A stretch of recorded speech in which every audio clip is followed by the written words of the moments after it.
Shunz. Welcome to the Live Music app. Thank you for having us.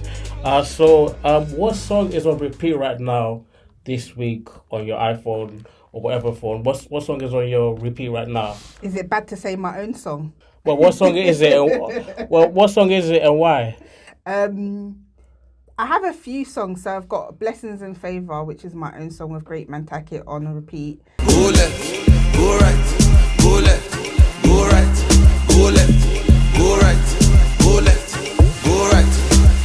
Blessings on the left. Also have They Play, which is T-Babs, Nafi Ma and Protect.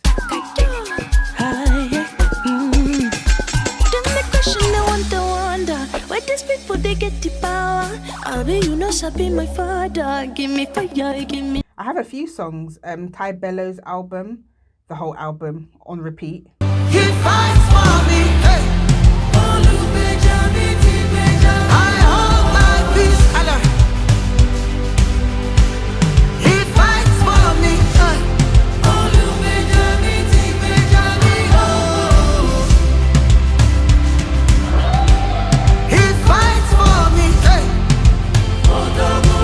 So I have a few things that I'm listening to at the moment. Yeah. Well, you've become one of the most prolific DJs in the UK, and we really like the progress you've made so far. And yeah, we just know you're doing great stuff, and I know there's great stuff along the way, and we're going to talk about that. Yeah. But take us back to how you all started. How did you become DJ Shunz? Yeah, so my aunt was having a birthday party, and I was like, okay, I'll do the music, which I guess I thought I was just going to be making a playlist.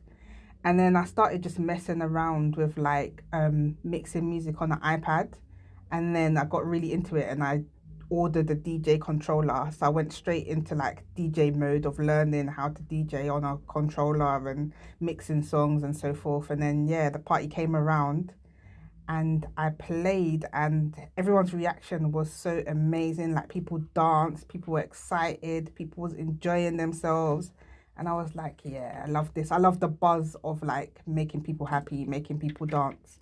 And it just started from there, really. Oh, wonderful, wonderful. In terms of rap and DJing, there has been there hasn't been much, shall we say, female representation. Is that something that concerns you? How do we encourage more women in the game? I wouldn't say it's like a concern. I do like recognize the lack in certain genres, but I guess like when you come to like worship and R&B, you'll more so find females there. I guess within other genres like drill, not so many. DJs, maybe not so many.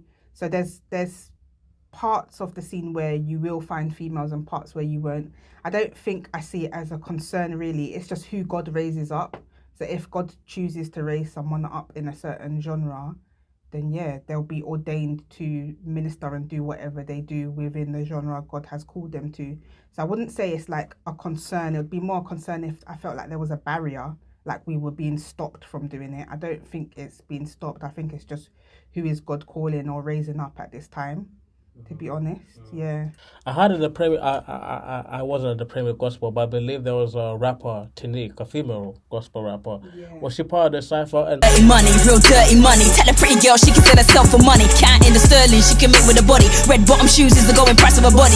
Escort or be a dancer. You can even drop off drugs as a driver. Rolling with top shotters, got your back with a Mac 10 in exchange, giving group sex to the man them. All for the moolah, all for the money. It's ridiculous how it's got them dummy. Killing off her next brother, all for the money. Quite familiar with her music. She's a great lyricist, isn't she? Yeah, she is. Yeah, so I've known Tneek from like the beginning really of when I started DJing in 2014, 2015. I came accustomed to her music, her EP that she did, and yeah, I've had the chance to work with her on different events and in different capacities. So yeah, she was part of the cypher doing her thing. She was the only female, so she represented, and yeah, she's got great music. So it was great to see her up there, really. Yeah, we at the Live Music Hub are looking forward to any further work that she puts out. I know there's always a time when the artists are going on a hiatus to work on stuff, and then they come back and they got some fire that they are willing to release. So yeah, power to Tneek, and once again, power to you, DJ Shunz, for all the progress you made so far. Yeah. And Tell us the Premier Gospel event, the Premier Gospel Awards. I've seen a few Instagram videos and stories of the event. We as a team, we have a feeling of FOMO. We missed out, didn't we? Because there was quite a lot of like crazy.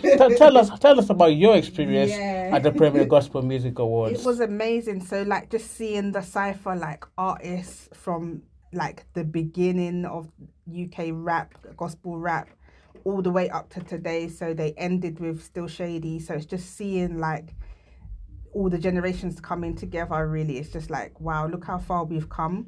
It was great to hear Bibles live because obviously Simply Andy was there, wasn't he? Simply Andy was there with Triple O and not Victizel and Faith Child. So they performed Bibles, which was amazing. And then we had like 50 years of gospel music in the UK. So they did like a tribute. And then, yeah, like Anatolia, Ryan Hilton, all the performances were great. People were honoured. Tanya King was honoured from Mobile Awards. And like different people were honoured. Stormzy, Saka. Yeah, So Bukayo Saka, that's my guy. I'm an Arsenal fan. Come on. So it was great to see people being honoured in different ways and in their different respects. And then obviously seeing the artists win and people that I know and love win, Limo Blaze, Triple O, Anatolia, Becca Folks, like just seeing my people win was just, it was amazing to witness, really. Love to see it, love to see it. Love it. Also not to forget Pastor, they're now known as Pastor Ephraim and Pastor Robert. They pastor Ecclesia in South London. They were great. They're doing great work as pastors in that church. But they started off as Christian rappers. One of the first rappers I came across, I think they were part of the Cypher, and people are known for pastors now, but they had bars back in the day. And yeah, man, like I said, I wish I was there. I was there. So I think I saw like, how did you started? But I think one time you were DJing with Lecrae, and we all know Lecrae. You know, we love Lecrae. You know, Lecrae's doing big things. And how did that happen? It's like a whole story. He lives in the UK, but he's Nigerian. You know what I'm saying? And I just thought, wouldn't this be a great opportunity to introduce him to y'all? What you think? Y'all want to meet my friend? Y'all should meet my friend Limo Blaze. Can we bring out Limo Blaze one time?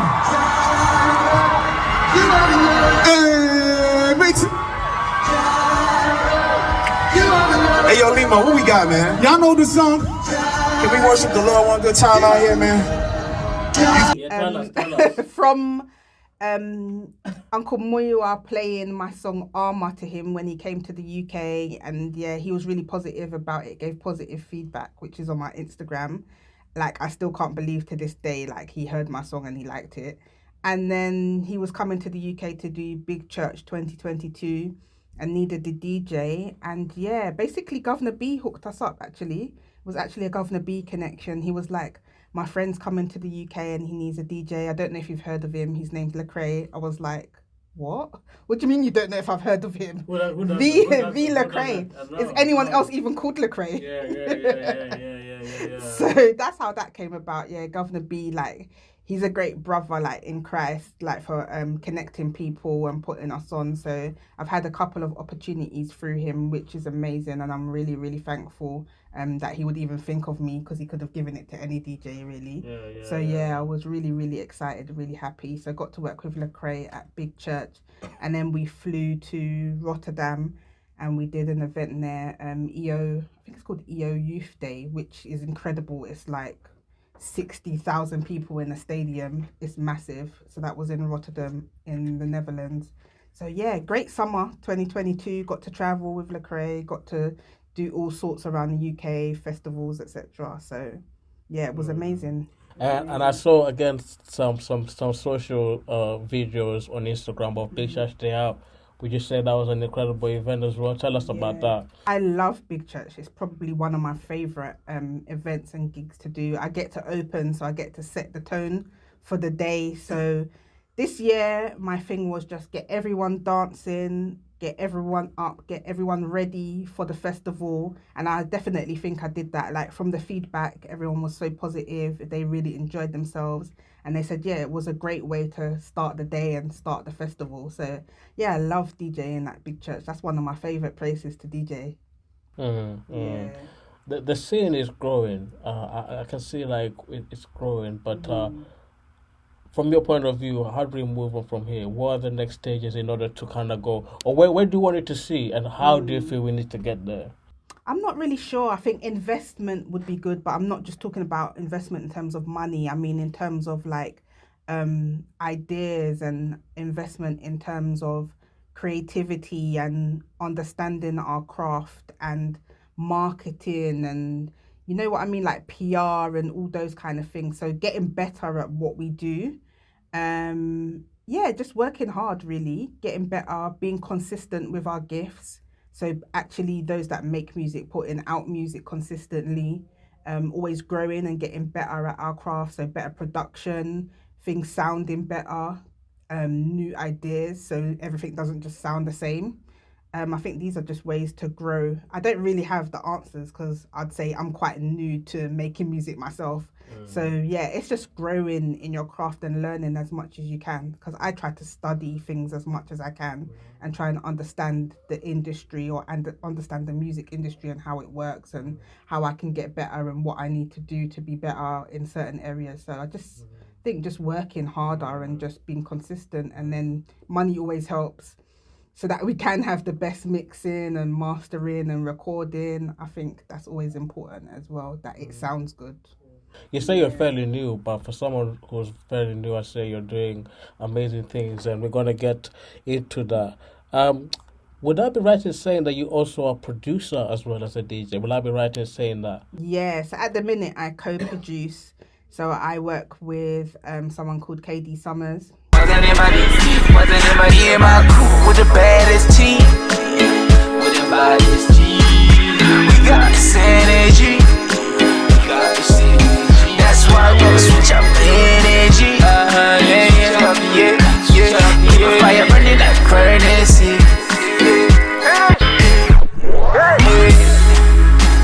They used to tell me I'll never go far.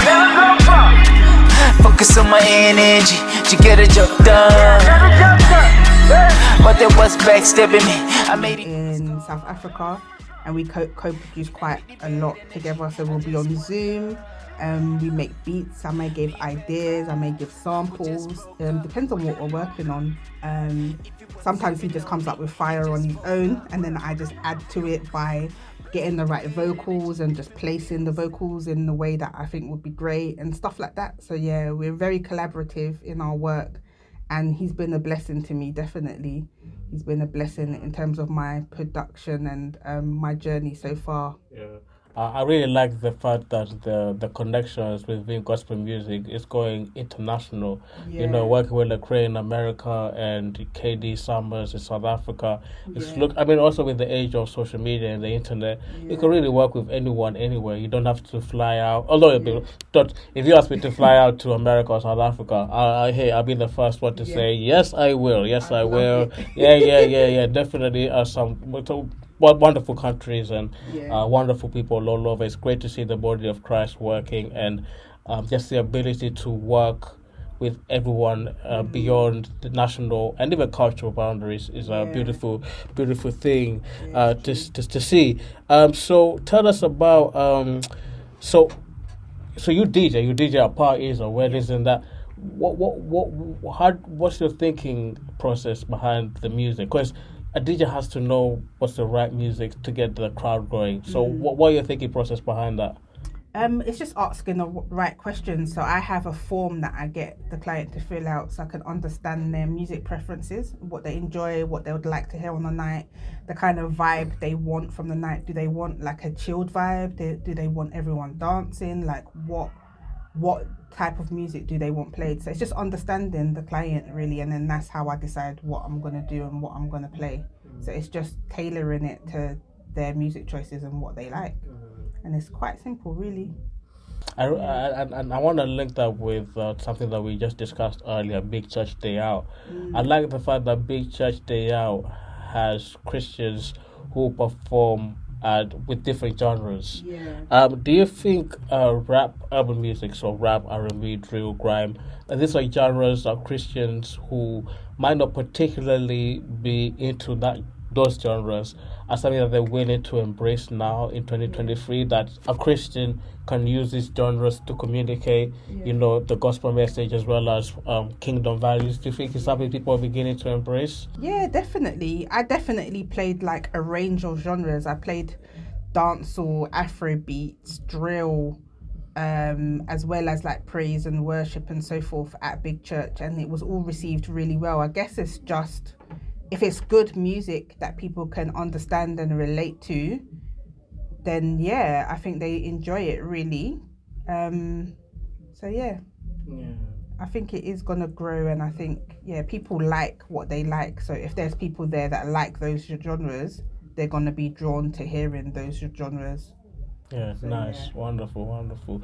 You also had an opportunity. I mean, you just got yourself on a newbie recently, but it's also amazing to see you being featured with the BBC. Tell us about how that happened. That's funny. How did I get the BBC? I can't remember how I even got the BBC. Or would you like to tell us what you did at the BBC? Maybe? Yeah, so BBC One Extra have Gospel Cypher on a Sunday morning, 10:30. Yeah, so basically they have different guest DJs coming to DJ for that. I think they was looking for more female representation. So I was recommended by someone, and then that's how I started working with them, just to bring like more balance, I guess. They like to have a balance in terms of males and females DJing. So I just was part of representation, I guess, and then I guess I didn't do too badly because I'm still there. Oh, wonderful! It's wonderful to see that. Going back to international collaboration, I actually do remember me and my friends. We went to see Bizzo, and I believe you were the DJ. Yeah. What was it like working with Bizzo? I mean, he was incredible, wasn't he? Firstly. Yeah, he was really good. He was so hype. It was a great night. Yeah, he was so hype. Again, like just got an opportunity through Tracy Feedham. So he was putting on an event with Bizzle. He also did one with Datin as well. Dating, yeah, Dating. And you did that one too? I was able to DJ for him as well. So it's just connections really, just brothers in Christ just putting me on. So it was a really, really great night, and everyone was going crazy. He's got some tunes still. There's something that you said that I think I want to kind of discuss briefly. You said about connecting with people. What's the importance, I think, for anyone who's aspiring to be an artist, a DJ, a producer, or something in the music industry? How important is being a person of good character in order to fulfill your God-given vision? How important is character, like interacting with people? I don't think it's the word being nice, but being a good person. How important is that crucial, especially in the as Christians working in the music space? How important is that to you and to everyone? I feel like within any space you find yourself, it's important to have good morals and be a good person and do your best. I know the word says like whatever you do it as unto Christ. So no matter where I am or what I'm doing, I'm going to do my best as if I'm serving Christ, basically, because I am. So I think it's important to have good values, have good morals. And I think people see that, and I think you can't hide your heart. So people can see your heart and your intentions. And when you have a good heart or good morals, good intentions, it just shines through, and then it makes people want to be around you. It makes people want to work with you and so forth. So it's just comes natural to me to try and have good character. Like, I'm a human and I'm flawed and I do things wrong and say things I shouldn't say or do things I shouldn't say. But at the heart of it, I do try to be a good representation for Christ, really. So I think it is important, especially within a Christian space, but it's important in general, wherever I am or wherever I go, even at work, it's important. Awesome. So linking that, sometimes you have to play in events that are not gospel and you have to choose secular songs. What's your decision making in regards to what secular songs you would play in such situations? I just don't play anything that's too crazy. If it's like clearly talking about demons or being a demon, I personally wouldn't play it. But other than that, I just try to play good music or music that people would want to hear and just make sure that it's clean. If I can play versions without swearing or versions that are not too derogatory towards women and stuff like that, that's what I would choose to do. But that's just my personal convictions and what I decide. I don't find myself in those spaces very often. I'd say 85% of the time it is a gospel setting, so I don't have to worry about things like that. So I guess it's just choosing which gigs you're gonna do. If something was too crazy, I would have to say no. Which actually links to a question I wanted to ask later on, but I'll ask now. Yeah. There's some Christians who say, I am a Christian rapper and I am a rapper who is a Christian and I want to expand my audience beyond the Christian audience. We have people within the industry who have different opinions about that. Some are on one side, some one on the other. And we're not here to say one is wrong or right, but what's your view on that? For me, it's what is God saying to you? Because if God is telling you you need to go out into the world and preach the gospel to people that are not Christian, then you have to do that. Like, it's not down to me to say, oh, you can only do Christian rap because you're a Christian. If God has told you to go into certain spaces and be the light, then you have to go in certain spaces and be the light. And it's not for me to judge. The only thing I would say is, what is your character when you're in these spaces, or what type of person are you when you're in these spaces? I don't think we should conform to the space. I think we should always shine the light when we're in those spaces. We should always be set apart when we're in those spaces. So that's the only thing I would say, but I wouldn't say people should or shouldn't do it, because that's not my call. Like, if God has called you to go out into the world, he's called you to go out into the world, and you know what your mandate is, and you just need to be obedient to the voice of God and what he has called you to do. And that's my take on it, really. So let's move on. What is it about being a DJ that people who are not DJs wouldn't know? What is it about DJ? That's something that we've been curious about, me and my colleagues at Live Music. What are some of the things that we don't know about DJing that would be interesting to know? I think DJing is quite simple. It's a simplistic form of art. So I'm not sure what people wouldn't know. It's just about blending and mixing music. But what is it that people don't see? I guess they just don't see the preparation, like when you have to download 100 songs.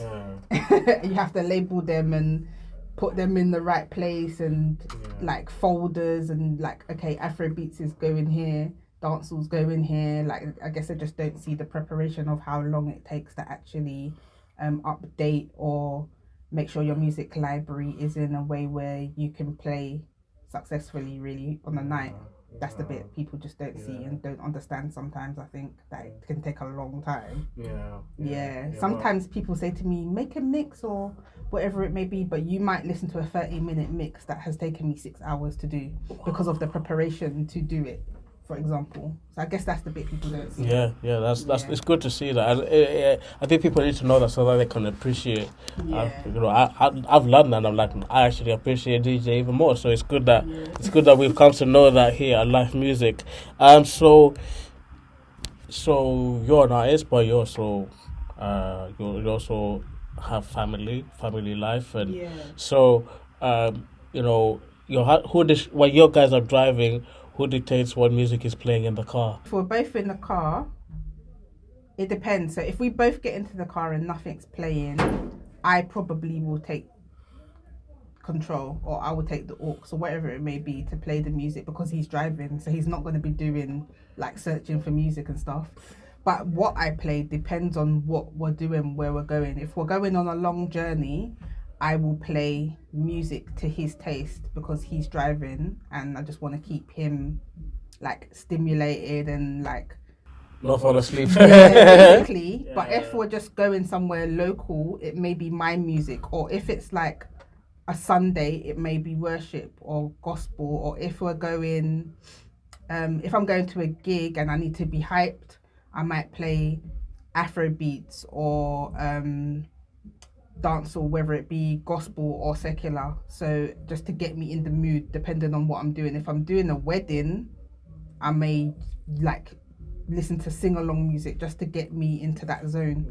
So yeah, it depends on what's happening and where we're going. But for the most part, I guess it's me. But if he's already in the car driving and I'm getting in, his music would already be playing, so it would be him. Yeah. So yeah, I guess it depends. Nice. It's good to hear. Good to hear. Family dynamics in while driving is definitely interesting. Going a little deeper, I think I saw something on Twitter about you are experiencing grief and loss. Yeah.